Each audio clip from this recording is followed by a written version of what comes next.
నమస్తే, welcome to our channel. నేను సౌజన్య. వివేకం అనేటువంటి సినిమా యూట్యూబ్లో హల్చల్ చేస్తోంది. సో ఈ దెబ్బకు ఈ అవినాష్ రెడ్డికి భయం పట్టుకుంది అనేటువంటి వార్తలు వినిపిస్తున్నాయి. అసలు ఎందుకు వివేకం అనేటువంటి సినిమాకి సంబంధించి ఎందుకు అవినాష్ రెడ్డి అంత భయపడుతున్నారు? ఈ అంశానికి సంబంధించి మనతో మాట్లాడడానికి, వారి విశ్లేషణని మనతో పంచుకోవడానికి ఈరోజు మనతో పాటు ఉన్నారు టీటీడీపీ స్పోక్స్ పర్సన్ సూర్యదేవర్లత గారు ఉన్నారు. వారితో మాట్లాడదాం. నమస్తే అండి. నమస్తే. వివేకం అనేటువంటి సినిమా యూట్యూబ్లో రిలీజ్ అయింది. సో అది ఇప్పుడు హల్చల్ చేస్తోంది. సో దాంతో అవినాష్ రెడ్డి గారికి భయం పట్టుకుంది అనేటువంటి వార్తలు వినిపిస్తున్నాయి. వివేకం అనేటువంటి సినిమాకి అసలు అవినాష్ రెడ్డి ఎందుకు అంత భయపడుతున్నారు ఏంటి?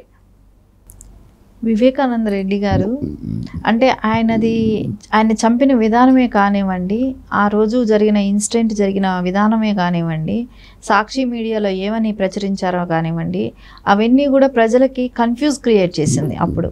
ఎందుకంటే అపోజిషన్ పార్టీ మీద నెట్టడానికి ప్రయత్నించడమే కానివ్వండి, ఫస్ట్ ఏమో గుండెపోటు అంటమే కానివ్వండి, రకరకాల స్టేట్మెంట్లు అయితే మనం చూసాం, ఏదో ఒకటి ఇస్తూ ఉండటం అనేది.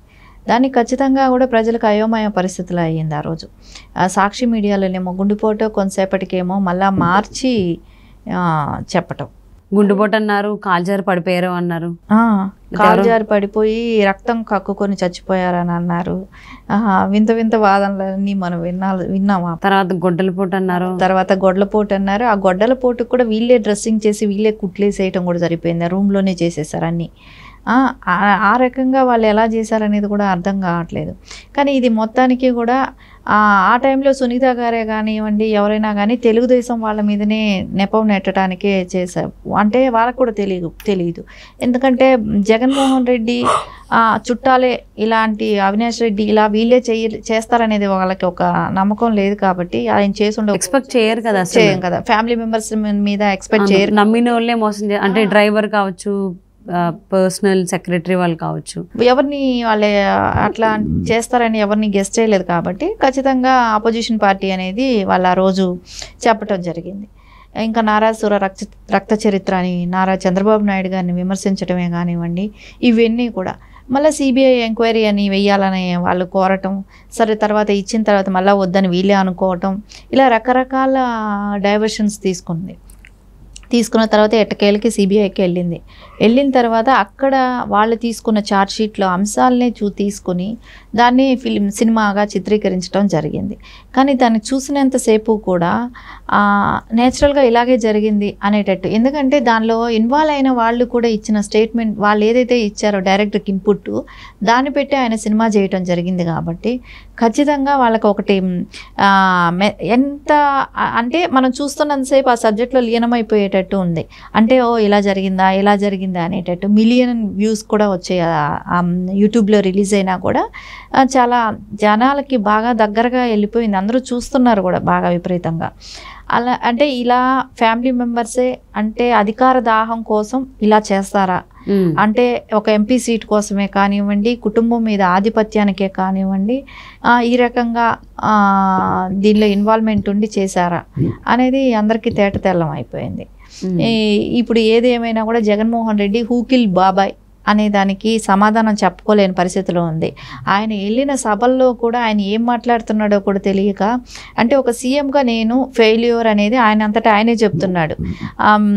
చిన్నాన్నను చంపింది ఆ దేవుడికి తెలుసు, కడప జిల్లా ప్రజలకు తెలుసు అని చెప్పి మాట్లాడుతున్నాడంటే ఖచ్చితంగా మనకందరికీ అర్థమవుతూనే ఉంది జగన్మోహన్ రెడ్డి ఎంత కన్ఫ్యూజ్లో ఉన్నాడో ఇప్పుడు.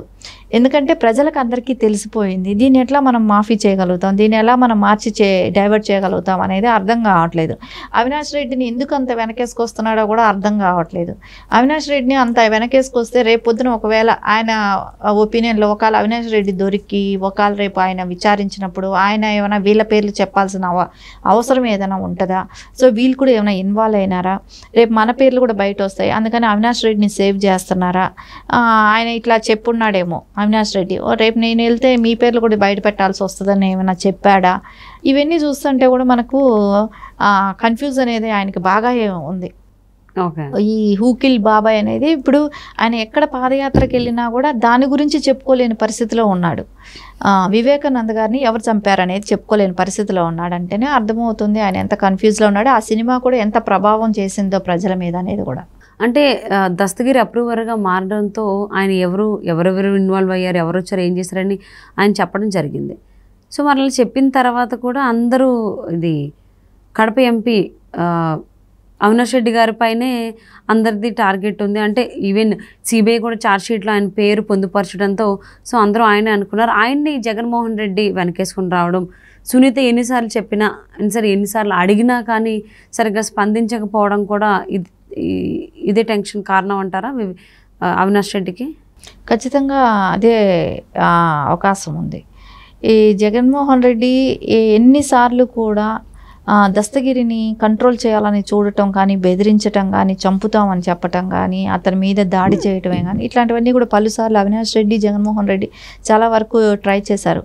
ఎక్కడ కూడా ఆయన అప్రూవల్గా మారిపోవటం, అతను మొత్తం స్టేట్మెంట్ అంతా ఇవ్వటం, తర్వాత మీడియా ముఖంగా కూడా జరిగిన విషయాలు చెప్పటం, సో వాళ్ళ నాన్నగారిని అరెస్ట్ చేయించటం, ఇట్లాంటివన్నీ కూడా జరిగాయి. దస్తగిరి వాళ్ళ ఫాదర్ని కూడా. మళ్ళీ ఇప్పుడు ఆయన నేను అపోజిషన్, నేను ఇండిపెండెంట్గా అయినా నేను కంటెస్ట్ చేస్తాను పులివెందలలో అనే రకంగా ఆయన కూడా మాట్లాడటం, ఇవన్నీ కూడా మనం చూస్తూనే ఉన్నాం గత కొద్ది రోజులుగా కూడా. దస్తగిరి నుంచి వచ్చిన ఇన్పుట్స్ కూడా ఆ సినిమాకి కొంచెం పనికొచ్చాయని అనిపిస్తుంది. ఎందుకంటే ఆయన కూడా ఆ రోజు జరిగిన విషయాలే కానివ్వండి, ఆ డైరెక్టర్స్తో చెప్పటం, చర్చించటం ఇవన్నీ జరిగాయి కాబట్టి కరెక్ట్గా ఆయన ఇచ్చిన ఇది కూడా తీసుకొనే ఉంటారు. అంటే సినిమాలో కూడా కొన్ని సీన్స్ ఎలా ఉంటే సేమ్ యాస్టీజ్ అప్పుడు జగన్మోహన్ రెడ్డి ప్రెస్ మీట్ పెట్టి ఏ విధంగా అయితే వివేకానంద రెడ్డి గారి హత్య కేసు ఎలా జరిగింది ఏంటని వివరించడం, సో సేమ్ అంటే అప్పుడు ఏవైతే జగన్మోహన్ రెడ్డి మాట్లాడారో సో జగన్మోహన్ రెడ్డి పాత్ర ఎవరైతే పోషించారో ఆ పాత్రధారి సేమ్ యాస్టీజ్ చెప్పడం, పక్కనే వాళ్ళు జగన్మోహన్ రెడ్డి మాట్లాడినటువంటి ఒరిజినల్ వీడియోని పెట్టడం కూడా. సో అది ఇదంతా అసలు ఏ విధంగా చూడాలి? ఖచ్చితంగా అది అనిపిస్తుంది కదా. జగన్మోహన్ రెడ్డి వివేకానంద గారు చనిపోయినప్పుడు తర్వాత ప్రెస్ మీట్ పెట్టారు.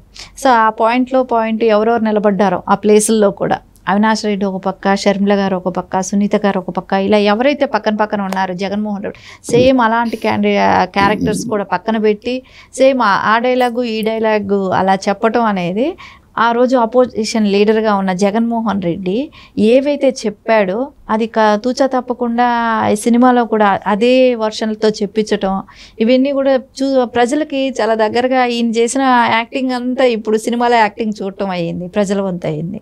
సో అలాగే ఇంకొక సీన్ కూడా ఉంది కదా వివేకం సినిమాలో, అంటే వైఎస్ రాజశేఖర్ రెడ్డి గారి కడుపున ఒక మృగం పుట్టింది, సో ఆయనలాగా ఆయన కొడుకు లేడు అనేటువంటి అంటే బ్యాక్గ్రౌండ్ వాయిస్ వస్తూ రాజశేఖర్ రెడ్డి గారి విగ్రహాన్ని చూపిస్తూ ఆయన ఇన్నర్ వాయిస్ లాగా కూడా కొన్ని డైలాగ్స్ పెట్టారు. సో ఆయన మృగం పుట్టింది అనేటట్టు, అంటే ఆయన కడుపున మృగం పుట్టింది అంటే జగన్మోహన్ రెడ్డిని అన్నట్టు. దాని తర్వాత ఇంకోటి కూడా జరిగింది, ఆయన చనిపోయే ముందు రోజు కుక్కను చంపటం, ఆ సినిమాలో ఆ సీను కూడా చూపెట్టడం, అంటే వివేకానంద గారి పెంపుడు కుక్కనే కూడా చంపటం. అంటే అది వస్తే నెక్స్ట్ డే ఈయనను చంపేటప్పుడు అది అరవటమో ఎలాంటినా ఇది చేస్తుంది, వాళ్ళ మీద దాడి చేస్తుందో ఇలాంటివన్నీ వాళ్ళు ముందే గెస్ చేసి ఆ కుక్కను కూడా చంపటం జరిగింది.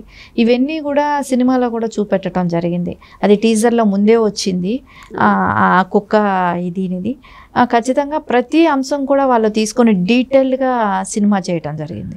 సో అంటే అంత డీటెయిల్డ్గా అంటే కళ్ళకు కట్టినట్టుగా సీన్ రీక్రియేషన్ ఎలా అయితే చేస్తారో కొన్ని క్రైమ్ సీన్స్లో కేసెస్లో అలా చేశారనుకోవచ్చు అంటారు అయితే వివేకం సినిమాకి సంబంధించి? ఖచ్చితంగా వాళ్ళైతే సీన్ టు సీన్ వీళ్ళు ఏవైతే ప్లాన్ చేశారో ఏవైతే చేశారో అవి సీన్ టు సీన్ అట్లాగే దింపేశారు. ఓకే. సో అందుకే ఎందుకంటే వివేకం అనేటువంటి సినిమా చాలా రియాలిటీకి దగ్గరలో ఉంది కాబట్టి అందరిలో టెన్షన్ మొదలవుతుంది అనుకుంటా. సో మరి దీన్ని ఏ విధంగా చూస్తారు, లేకపోతే ఆపేస్తారా ఈ సినిమాని యూట్యూబ్ నుంచి? చూద్దామండి.